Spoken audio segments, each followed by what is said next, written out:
आणलीच सगळी औषधं?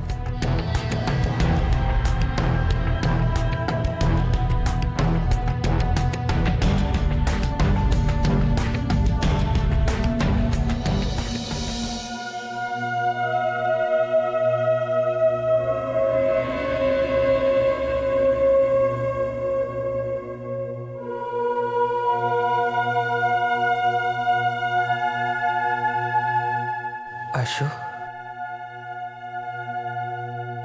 आशु तू आलेस?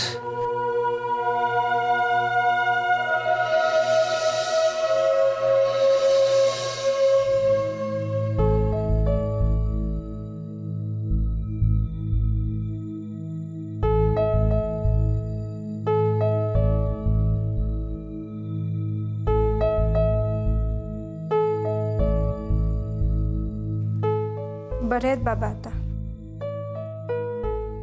त्यांना वाटतंय की तू त्यांना भेटायला आली होतीस.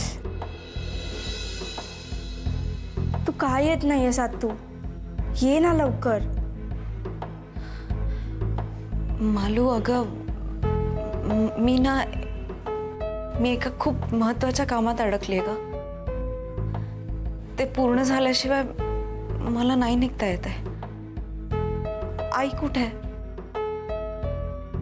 मला वहिनीशी बोलायचे, दे ना जरा. अगं आई जरा डॉक्टरांशी बोलतेय.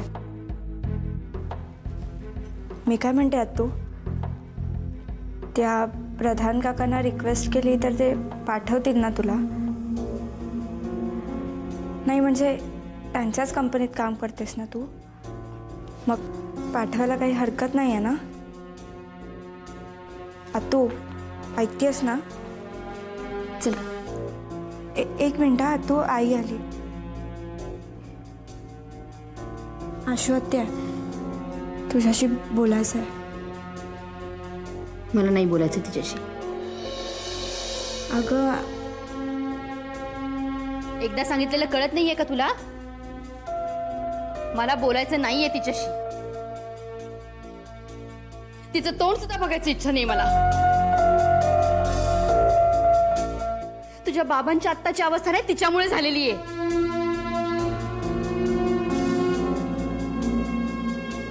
तिच्या कट कर फोन.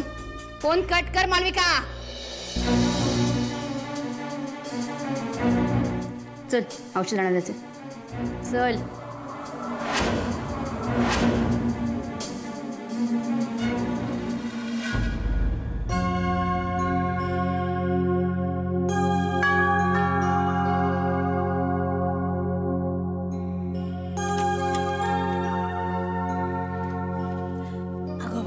मीराताई, या या आत या.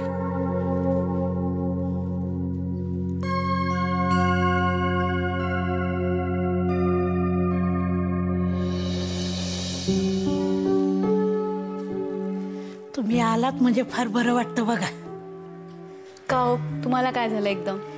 नाही म्हणजे असं आहे, तुम्ही आलात की कसं सगळ्यांची अडचण अशी काही प्रेमाने सोडवतात ना की कुसळ बी निघतं पण वेदना काही होत नाही.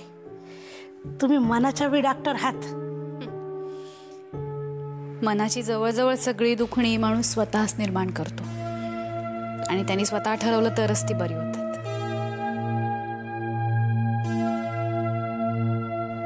मीता, कशी आहेस? मी बरी आहे. तू कशी आहेस? बरी. ताराबाई, मीराताईंना चहा कॉफी काय हवं ते बघा, मी आले.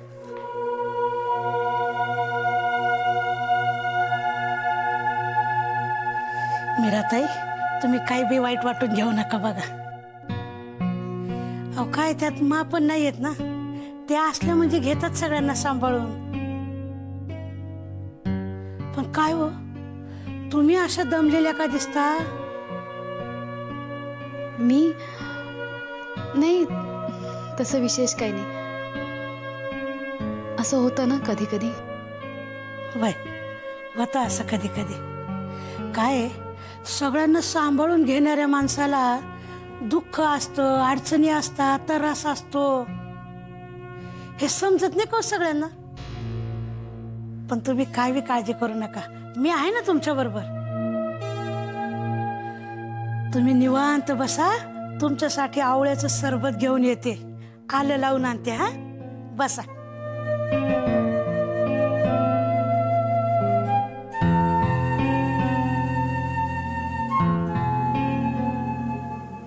तुमचे आभार कसे मानावे ते कळतच नाहीये मला. सामान्य माणसाला डॉक्टर देव का वाटतो ते आज कळतंय. नाही नाही, डॉक्टर देव नसतो. देवच डॉक्टर करवी स्वतःची इच्छा पूर्ण करून घेत असतो. आणि आभार मानायचेच असले तर ते देवाचे माना. आणि यापुढे सगळं तुम्हालाच पाहायचंय.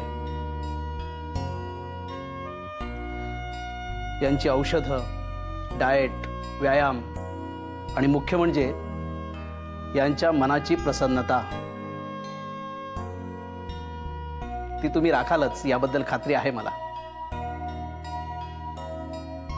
देवधर, आता तुमची तब्येत उत्तम आहे. थकवा कमी झाला, एनर्जी लेवल वाढली की तुमचा तुम्हालाच फरक जाणवेल. आणि आता चिंता करू नका, मनावर कोणत्याही प्रकारचा ताण घेऊ नका. सध्या तरी डोंट वरी, बी हॅप्पी. चिंता कसली डॉक्टर? माझी सगळी मायेची माणसं माझ्या जवळ आहे.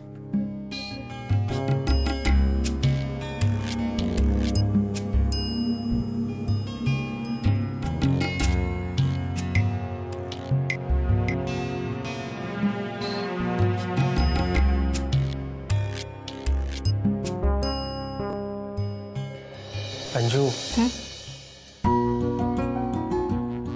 आशू कुठे आहे?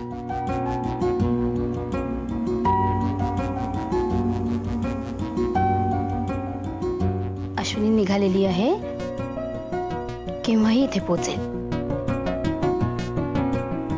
तुम्ही सारखा सारखा तोच प्रश्न नका विचारू. त्रास होतो ना तुम्हाला त्याने. ती आली की मी सांगते तुम्हाला. हा, तुम्ही झोपा शांत.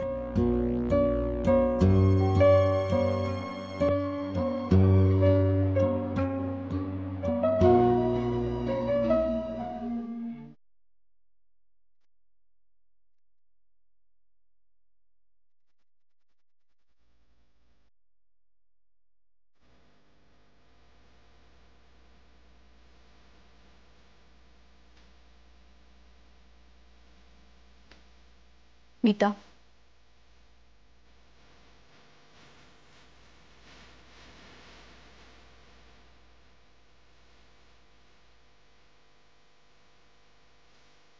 असा लहान लहान गोष्टींचा तू किती दिवस बाऊ करणार आहेस मीता? एकदा तुला थोडीशी तोडून बोलले मी फोनवर, तर तू तेच मनात धरून बसणार आहेस का? पण याच लहान लहान गोष्टींमध्ये बरेच वेळेला सुख सामावलेलं असतं ना ग. निदान माझ्यासाठी तरी नक्कीच. माझं काही तुझ्यासारखं खूप मोठं करिअर नाहीये. मला माझा संसार, माझा नवरा, माझं मूल इतकंच तर आहे. आणि तसं असणं चुकीचं काहीच नाहीये ना मीता.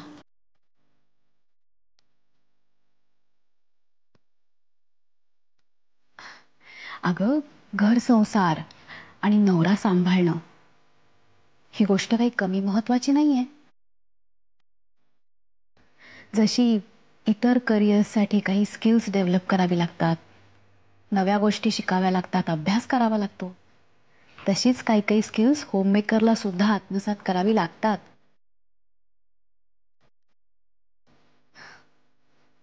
गृहिणीला अष्टभुजा देवीची उपमा देतात ना, ती उगाच नाही. तिला अष्टावधानी असावंच लागतं.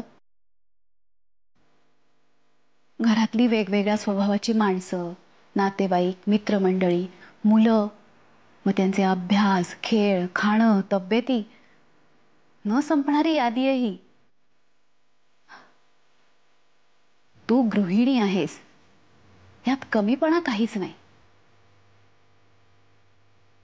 पण तू घरातल्यांना सांभाळायचंस की घरातल्यांनी तुला? मीता, नशिबाने तुला दादासारखा सालस नवरा मिळालाय. आणि त्याचं जीवापाड प्रेम आहे तुझ्यावर. तुलाही माहिती आहे ते. अनफॉर्च्युनेटली तुला मूल होऊ शकत नाही ही गोष्ट सुद्धा त्यांनी अतिशय ग्रेसफुली ॲक्सेप्ट केली. आणि सरोगसी सुद्धा तुझी मुलाची आस पूर्ण करण्यासाठीच ठरवली ना.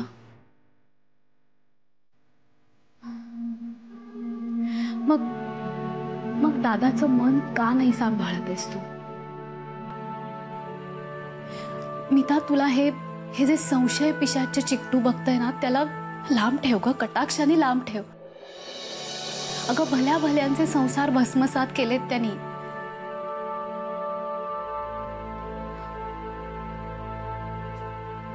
हे नवरा बायकोचं नातं आहे ना मीता,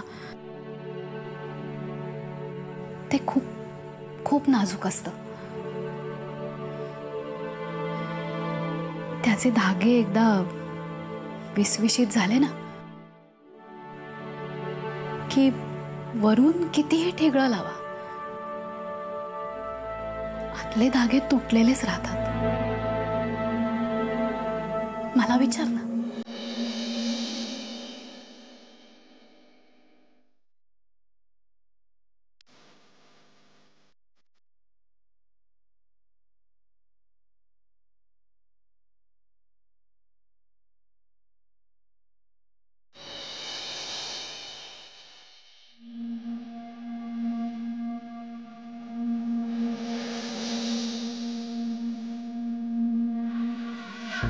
रिकव्हरी चांगली आहे, सगळ्या टेस्ट नॉर्मल आहेत. म्हणजे एक 4-1 दिवसात डिस्चार्ज मिळायला हरकत नाही? हो, तसं म्हणायला हरकत नाही. गुड. डॉक्टर, फक्त डिस्चार्जच्या 1 दिवस अगोदर मला कळवा, म्हणजे मी येऊन सगळ्या फॉर्मॅलिटीज पूर्ण करेन. ठीक आहे. पेशंट वेळेवर ॲडमिट झाल्यामुळे ट्रीट करता आलं. या केसमध्ये लवकर ट्रीटमेंट मिळणं गरजेचं असतं. Anyways, everything is fine now. Thank you doctor. Yes, see you then. Ashwini कुठे आहे? अश्विनी काय सध्या आमच्या ऑफिसमध्ये जरा टेन्शन आहे, त्यामुळे बिझी आहे. हो, पण येईल ती घरी. मला जरा महत्वाच्या मीटिंग करता जायचंय, मी निघतो.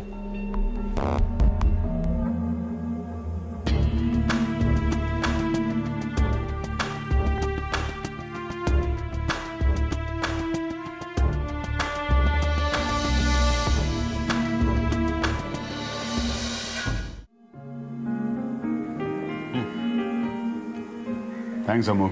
वेलकम.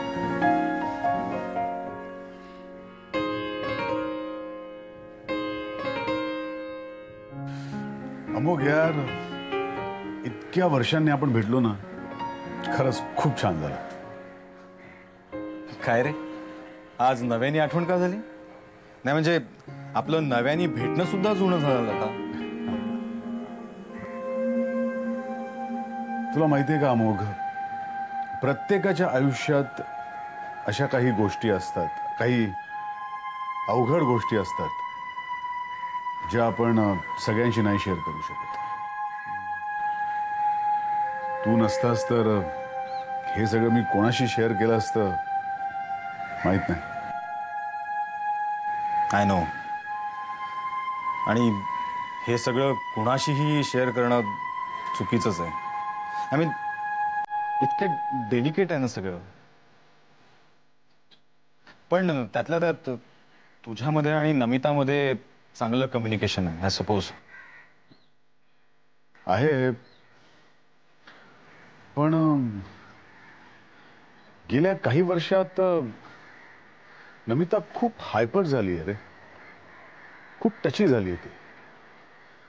म्हणजे अचानक तिचा मूड जातो, अपसेट होते.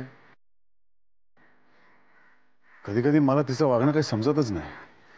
तुला माहिती आहे शुभंकर, बायकांचं मन म्हणजे प्रचंड मोठा प्रांत आहे.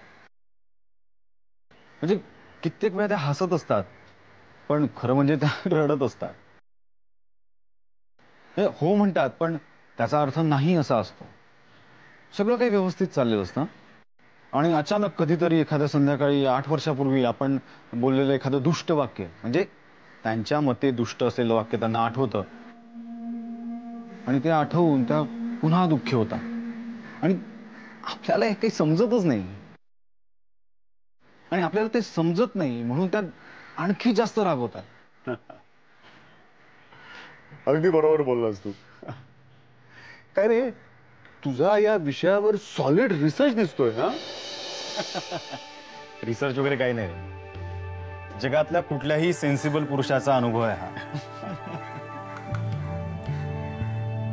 पण काय रामो, बायका इतक्या गूढ असतात म्हणून तर न सुटणारी कोळी आपल्याला अशी बांधून ठेवतात ना त्यांच्या बरोबर वर्षानुवर्ष. काय रे, आज खूप दिवसांनी एकदम आनंदात दिसतोस. हो अरे, 2 मेजर टेन्शन्स होती ती दूर झाली. एकतर अश्विनीच्या भावाचं ऑपरेशन व्यवस्थित झालं आणि दुसरं मुख्य म्हणजे त्या होळकरचं तोंड कायमचं बंद केलं. म्हणजे त्याच्या काळ्या कृत्यांचे पुरावे त्याच्यासमोर फेकले, ते बघून डोळे पांढरे झाले त्याचे. पण खरं तर खूप स्वस्तात सुटला. इतक्या नीचपणे वागला होता ना तो अश्विनीशी.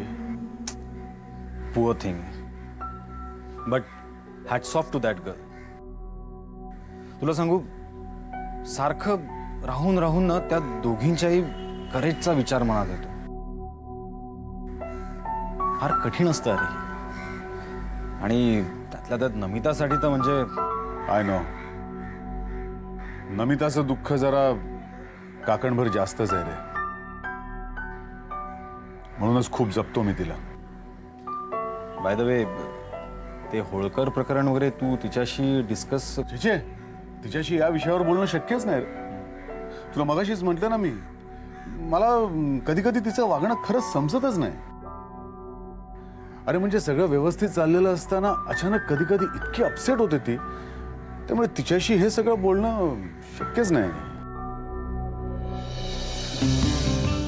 म्हणूनच मी म्हणतो, तू भेटलास हे खरंच खूप चांगलं झालं. अरे तुझ्याशी बोललं ना की हे माझं सगळं इमोशनल टेन्शन असं कुठल्या कुठे पळून जातं. खूप रिलॅक्स वाटतं मला. कारण तुम्ही दोघंही मला तितकेच जवळचे आहात.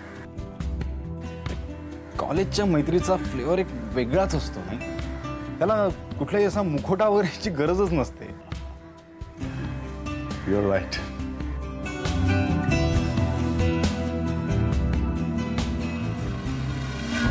समीर, हे काय बोलतोस तू?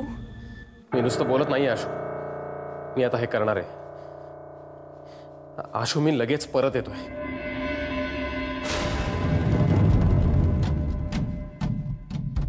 मला इथे एक क्षणभर सुद्धा थांबवत नाहीये ग.